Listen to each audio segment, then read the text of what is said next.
Baik, Assalamualaikum warahmatullahi wabarakatuh. Perkenalkan, nama saya Muhammad Dede Hermawan dari program studi tingkat 1 PPKH.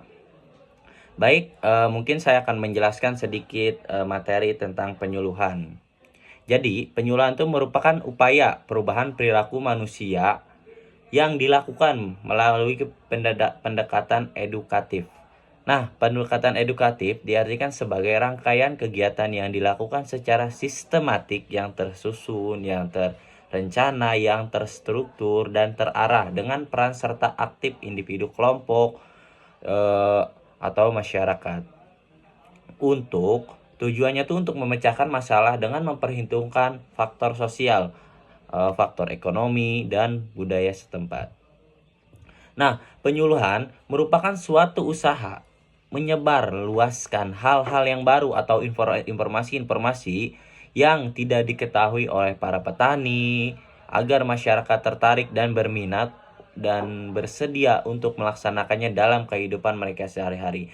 Jadi, intinya tuh penyuluhan itu kita untuk ngebikin petani ini menjadi lebih produktif dan menjadi lebih modern. Contohnya seperti dari segi alat, mungkin ya, dari segi alat-alat pertanian nih yang tadinya secara tradisional sekarang lebih modern, dan modern nih bisa mempercepat menghasilkan produk-produk petani gitu.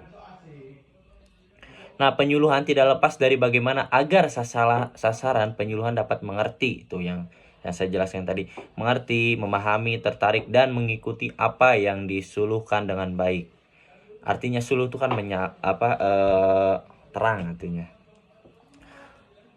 Nah, oleh karena itu penyuluhan membutuhkan suatu perencanaan yang matang dan terarah. Jadi kita tidak boleh semena-mena dan tidak boleh asal gitu melakukan penyuluhan, karena ya yang kita suluhkan ini orang-orang yang belum tahu atau mungkin yang udah tahu. Jadi kita membagikan informasi ini harus benar-benar eh, harus benar-benar bersumber gitu, harus ada referensinya, harus benar-benar jelas gitu. Jangan asal-asalan kita mengasih informasi tersebut.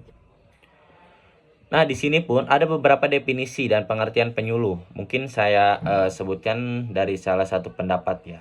Menurut pendapat Suharjo tahun 2003, penyuluhan adalah suatu upaya perubahan perilaku yang dilakukan melalui pendekatan edukatif yang tadi saya sebutkan, yaitu rangkaian kegiatan yang dilakukan secara sistematik, terencana, dan terarah dengan peran serta aktif individu maupun kelompok atau masyarakat untuk memecahkan masalah masyarakat dengan memperhitungkan faktor sosial, ekonomi, budaya setempat.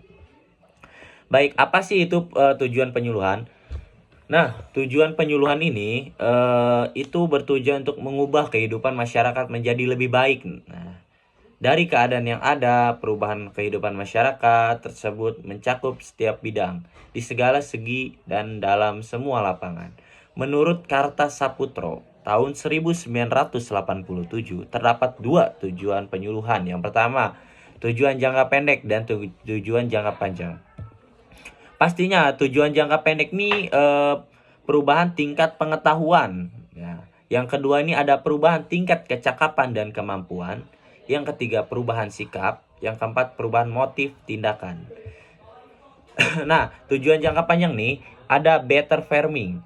Mau dan mampu mengubah cara usaha dengan cara-cara yang lebih baik. Better business.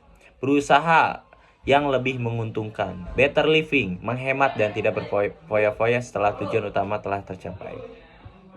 Tahapan program penyuluhan yang pertama itu ada tahap sadar. Pada tahap ini seseorang sudah mengetahui sesuatu yang baru karena hasil dari berkomunikasi dengan pihak lain. Yang kedua ada tahap minat atau interest. Pada tahap ini seseorang mulai ingin mengetahui lebih banyak. Dia tuh udah minat, udah kayak bener-bener ingin tahunya tuh udah lebih uh, merujuk lagi kepada apa sih yang disuluhkan ini, tentang hal-hal yang baru yang sudah diketahui dengan jalan mencari keterangan atau informasi yang lebih terperinci. Yang ketiga ini ada tahap menilai evaluasi. Nah, pada tahap ini seseorang mulai menilai atau menimbang serta menghubungkan dengan keadaan dan kemampuan dirinya. Misalnya kesanggupan serta resiko yang akan ditanggung baik dari segi sosial maupun ekonomi. Nah, setelah menilai ini biasanya para petani ini langsung mencoba atau trial. Nah, pada tahap ini seseorang mulai menerapkan atau mencoba dalam skala kecil sebagai upaya meyakinkan apakah dapat dilanjutkan atau tidak. Dan yang terakhir ada taraf penerapan atau adopsi. Jadi dia ini udah benar-benar bisa beradaptasi dengan apa yang disuluhannya tersebut. Nah, pada tahap ini seseorang sudah yakin akan hal baru dan mulai melaksanakan dalam skala besar. Oke, baik, selanjutnya mungkin ada metode penyuluhan. Yang pertama ada metode ceramah, yang kedua ada metode diskusi, dan yang ketiga metode curah pendapat, yang keempat ada metode panel, yang kelima ada metode bermain peran, ada metode demonstrasi, metode simposium, metode seminar, dan yang terakhir tadi di metode seminar. Baik, selanjutnya ada media dan alat bantu penyuluh. Nah, yang pertama ada leaflet, ada flip card, lembar balik, ada film dan video, ada slide, transparan OHP, papan tulis, dan biasanya yang sering dipakai di lapangan itu adalah seperti papan tulis. Oke, baik, mungkin cukup sekian video yang bisa saya sampaikan atau materi penyuluhan yang bisa saya sampaikan.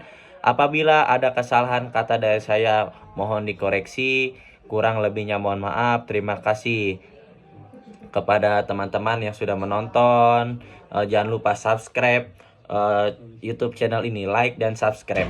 Baik, wassalamualaikum warahmatullahi wabarakatuh.